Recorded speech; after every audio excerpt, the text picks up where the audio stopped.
Chéquense nomás el chisme en el gabinete de Rocío Nale. Tenemos una renuncia zombie porque está muerto, pero sigue caminando. Secretario de gobierno dijo que ahí se ven desde hace meses, pero sigue atornillado a la silla. Y agárrense, porque en Boca del Río ya viene el puente nuevo, pero los constructores locales tienen miedo de que les jueguen chueco. Están exigiendo chamba para los de casa y que no les apliquen la de siempre. Ahora, resulta que alcaldes que ganaron con la oposición, pues ahora se quieren meter a Morena. Ya le sacaron los trapitos al sol. ¿Amor al pueblo o miedo a vivir fuera del presupuesto? Quédate, porque aquí no nos guardamos nada. Soy Rodrigo Crosa y esto es el Noti Express. Arrancamos. Se rompe el gabinete.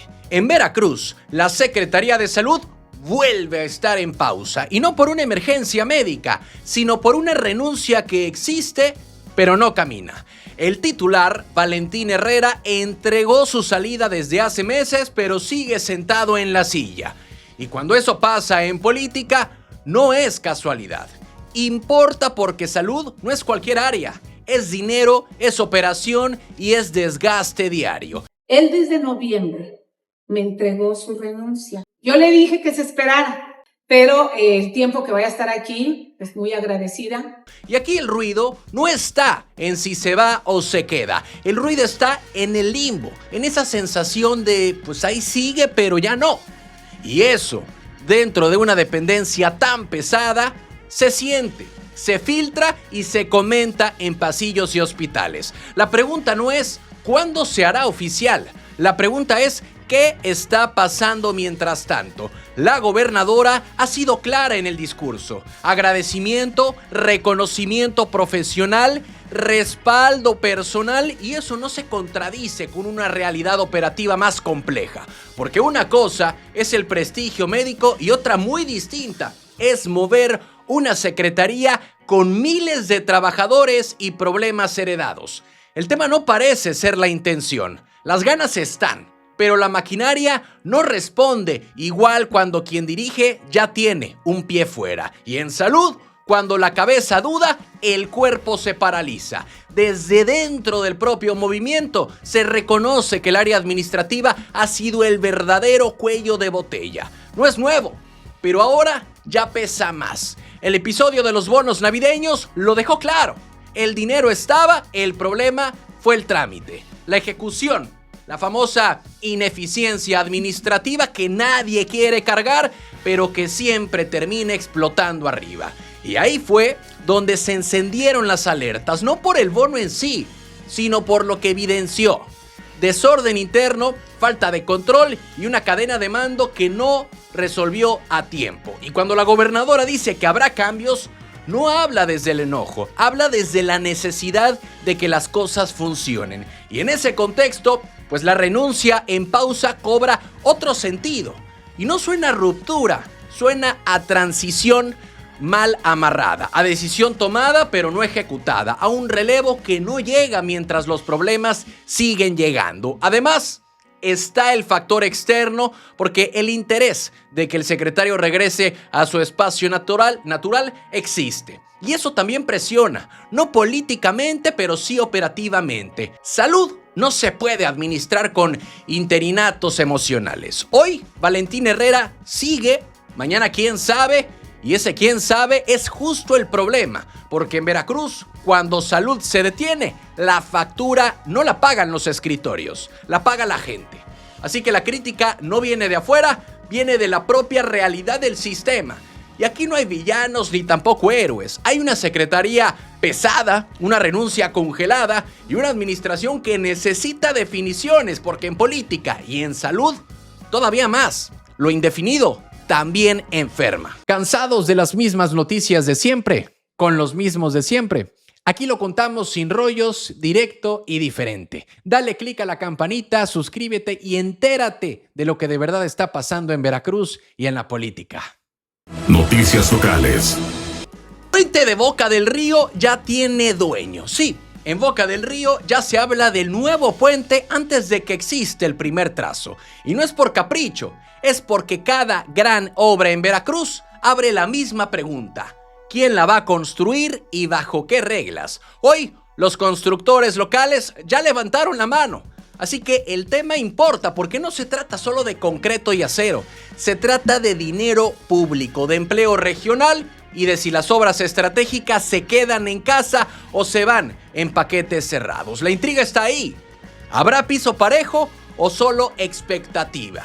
Desde el sector empresarial se asume que el proyecto irá por licitación pública. Eso en el discurso suena bien, suena transparente, suena abierto, pero pues en la práctica todos saben que las letras chiquitas definen quién entra y quién se queda viendo. Los constructores veracruzanos no están pidiendo trato especial, están pidiendo oportunidad.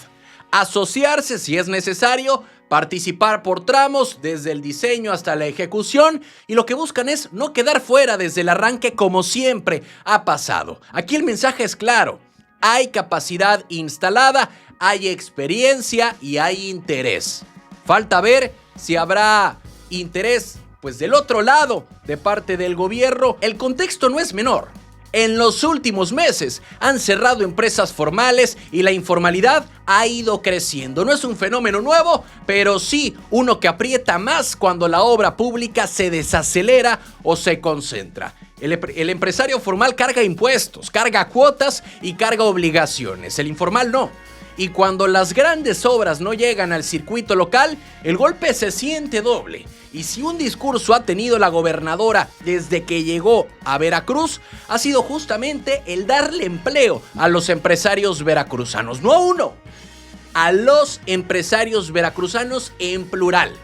Por eso este puente no es solo infraestructura, es oxígeno para un sector que viene ajustándose como puede.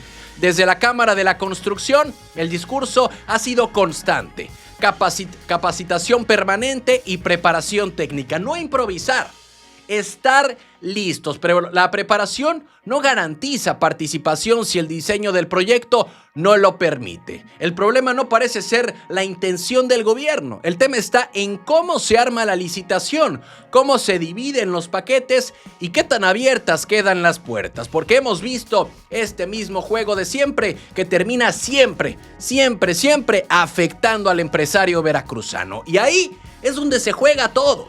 Porque el nuevo puente es una promesa visible. Todos lo van a ver cuando esté terminado, pero pocos verán quiénes quedaron fuera en el proceso. Los constructores locales ya hicieron su parte, decir aquí estamos. Ahora la señal tiene que venir del otro lado, de parte del gobierno del estado, porque en Veracruz las obras grandes siempre dicen más por cómo se asignan que por cómo se inauguran. Y este puente, antes de cruzarse, ya está poniendo a prueba algo básico: si el desarrollo también se construye desde adentro. Noticias locales. Morena se roba a alcaldes de oposición. Y el señor hoy me expresó, me dice, ¿sabe qué? Pues yo gané por MC, pero me siento identificado acá con ustedes porque siempre he sido del Movimiento de Regeneración Nacional. Sí, en Veracruz algunos alcaldes apenas se acomodan en la silla y ya están tocando otra puerta. Presidentes municipales que llegaron por la oposición ahora dicen que quieren sumarse a Morena. Y no es rumor de pasillo, lo confirmó Esteban Bautista desde el Congreso local. Y cuando eso se dice en voz alta y en voz de alguien tan importante en el movimiento, algo se está moviendo. Y esto importa porque no es un brinco ideológico clásico, es un reacomodo de poder, un ajuste fino después de una elección que dejó heridas abiertas, sobre todo en las candidaturas. La intriga no es quién va, es por qué ahora. Porque el mensaje oficial es cuidado quirúrgico, no hay presión.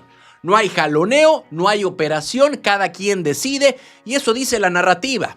Pero la política no vive solo de narrativas, vive de incentivos. Y uno de los casos puestos sobre la mesa es el del alcalde de Cozautlán de Carvajal, que ganó con el PRI y ahora busca el cobijo guinda. No es un caso aislado, según Esteban Bautista, hay más señales desde otros partidos. Y aquí El punto no es el cambio de camiseta, es el contexto que lo explica. Porque durante la contienda, muchos aspirantes se quedaron fuera de Morena, y no por la falta de estructura, sino por reglas internas, paridad, encuestas, acomodos. Algunos se fueron a otras siglas, ganaron en territorio y hoy sienten que el ciclo los vuelve a jalar. Y eso genera una lectura incómoda. El voto fue ciudadano, pero el acomodo posterior vuelve a ser partidista. Y ahí es donde la gente empieza a observar esta situación desde distintos puntos de vista, digámosle así, porque eso genera una lectura incómoda. Una lectura incómoda que puede llegar a algunos hasta desconfiar. Desde dentro se admite que el desbarajuste electoral sigue acomodándose y no es ruptura, es ajuste de filas, simplemente. También hay que decirlo, hay ruido con aliados, porque el Partido del Trabajo ya puso el grito, pide que no se muevan, que respeten las siglas, pero la política municipal tiene otra lógica. Tiene una lógica de gestión, de recursos, de cercanía con el poder estatal, y el problema no parece ser la intención de sumar. El tema está en cómo se lee desde afuera, porque una cosa es pluralidad y otra muy distinta es percepción de absorción. Y esa línea es delgada.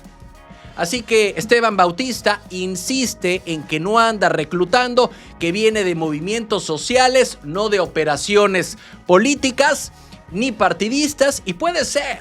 Pero cuando el partido en el poder se vuelve imán, no necesita empujar. Basta con quedarse quieto. La pregunta sigue flotando. ¿Esto fortalece al movimiento o lo vuelve cómodo? Porque en Veracruz los reacomodos no siempre se anuncian, se sienten. Y cuando varios alcaldes quieren cruzar al mismo lado, no es casualidad. Es política en su forma más cruda. Sobrevivir donde está el centro de gravedad. Noticias locales. Veracruzana gobierna en Estados Unidos. Algo está pasando con el nombre Veracruz porque está ya más allá de sus fronteras. Una jalapeña, Elena Moreno, acaba de jurar como alcaldesa de Nueva Orleans, una de las ciudades más importantes del sur de Estados Unidos. Y lo hizo en un contexto político que duele y absorbe atención. No es un dato menor que sea la primera alcaldesa latina de toda Luisiana y que su llegada ocurra justo cuando hay tensiones fuertes alrededor de la política migratoria estadounidense. Entonces, la pregunta que queda viva desde la primera línea es si este logro personal es también una lectura política para nuestra región. Porque Elena nació en Jalapa, Veracruz, hija de padre mexicano y madre estadounidense. Inmigró siendo una niña con su familia hacia Texas, de reportera de televisión a figura política. Esta mujer construyó paso a paso una carrera de 2 décadas en Estados Unidos, siendo legisladora estatal, concejala y ahora alcaldesa. Esa trayectoria no es anécdota. Es la historia de alguien que supo combinar raíces con práctica política sin perder de vista su identidad.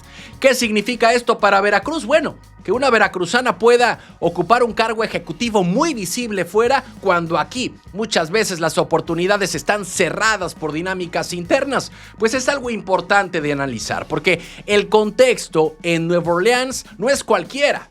La toma de protesta se dio cuando la ciudad vivió operativos migratorios intensos desplegados por autoridades federales.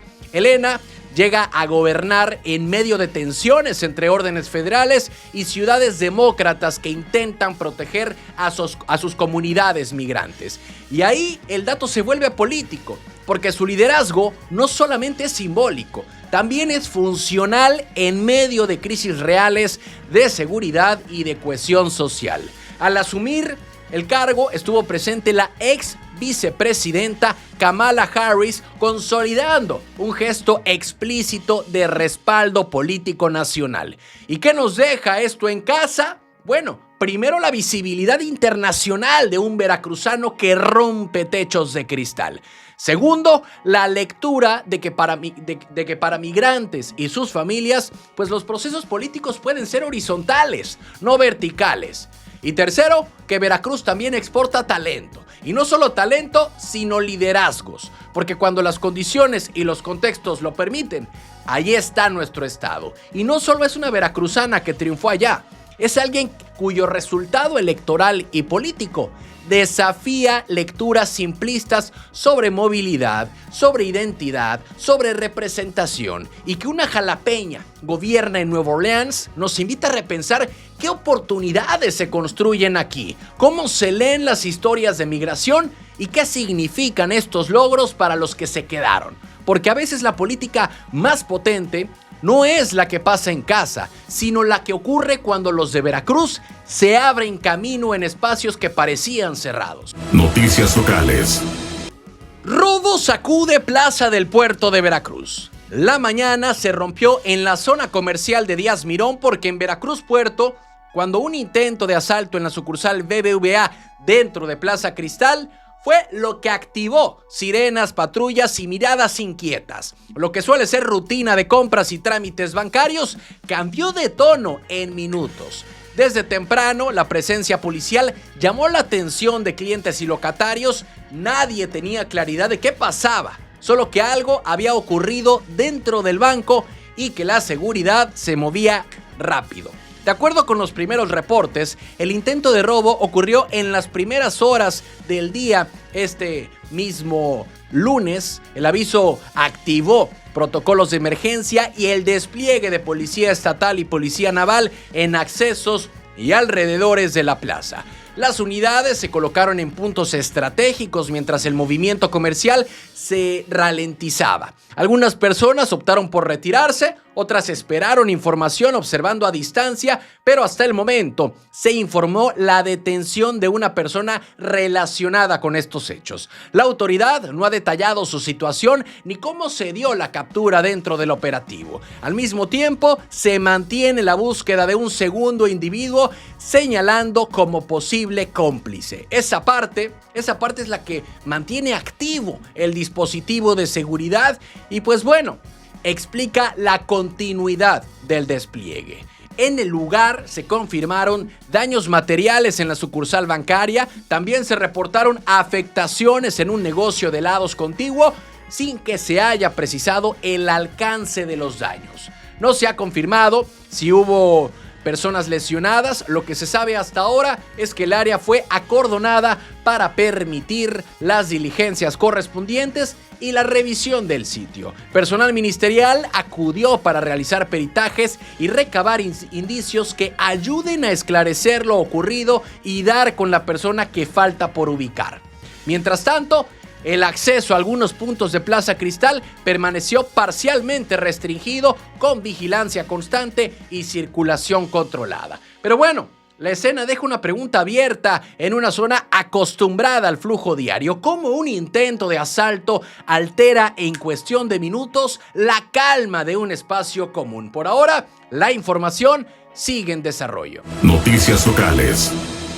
Tiran feto en calles de Boca del Río. La mañana de este fin de semana se quebró en Boca del Río cuando sobre la avenida principal de Costa Verde, peatones se toparon con algo que no debía estar ahí. Restos de un feto humano abandonados a plena vista en una zona de tránsito cotidiano.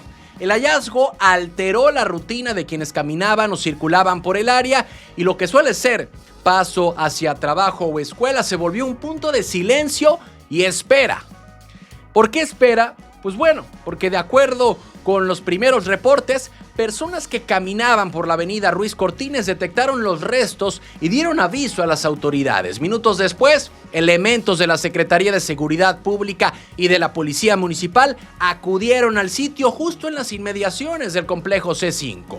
En el lugar se confirmó la presencia de un feto de aproximadamente 15 centímetros. Después de ello, la zona fue delimitada con cinta para resguardar el área y la circulación no se detuvo por completo, pero sí se redujo mientras se mantenía a curiosos a distancia y se aseguraba el punto. Más tarde, arribaron agentes ministeriales y personal forense para hacerse cargo de las diligencias correspondientes. Hasta el momento, No se ha informado sobre el tiempo que los restos llevaban en el sitio, ni tampoco las condiciones en que fueron abandonados. Las autoridades señalaron que en esta zona existen cámaras de videovigilancia, las cuales serán revisadas como parte de las indagatorias, porque con ese material se buscará reconstruir lo ocurrido y ubicar a la mujer relacionada con este hecho sin que hasta ahora se hayan dado más detalles. Pero el hallazgo deja un impacto fuerte en una avenida acostumbrada al movimiento constante como lo es Costa Verde.